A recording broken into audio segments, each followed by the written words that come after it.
Susan, dahil sa malakas na hangin na dala nitong Super Typhoon na Uwan kagabi ay nawalan po ng kuryente dito sa syudad ng Dagupan. At sa mga oras na ito, hindi pa rin bumabalik yung supply ng kuryente.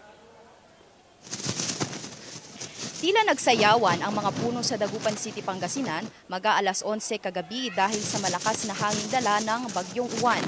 May mga punong bumagsak at yerong nabaklas dahil sa malakas na hangin.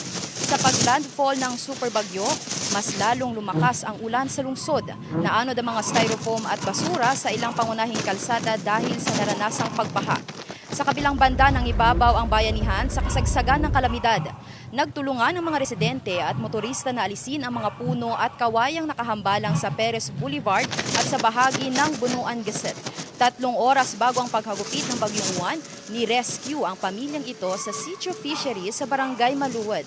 Binuhat at isinakay sa barangay rescue vehicle ang 3 bata at gamit ng mga residente sa kaisinunod ang ilan pang kaanak kabilang ang sanggol. Ayon sa punong barangay, first time na lumikas ng mag-anak na nag-aalala sa kanilang kaligtasan lalo't bahain ang kanilang lugar at marami silang kasamang mga bata. Marami rin ang inilikas sa People's Astrodome. Ang mga evacuee, mga residente ng Barangay Lasip Grande. Ayon sa lokal na pamahalaan, sapat ang supply ng mga gamot at family food packs mula sa CSWD para sa mga pamilyang lumikas. Samantala sa bayan ng Pugo, La Union, kaliwat kanan pa rin ang pagsasagawa ng mga otoridad ng mga clearing operation sa lugar sa gitna ng pagbayo ng Super Typhoon Uwan. Sa ilang bayan tulad ng San Juan ay tuloy-tuloy pa rin ang pagtanggap sa mga residenteng lumilikas sa kanilang tirahan.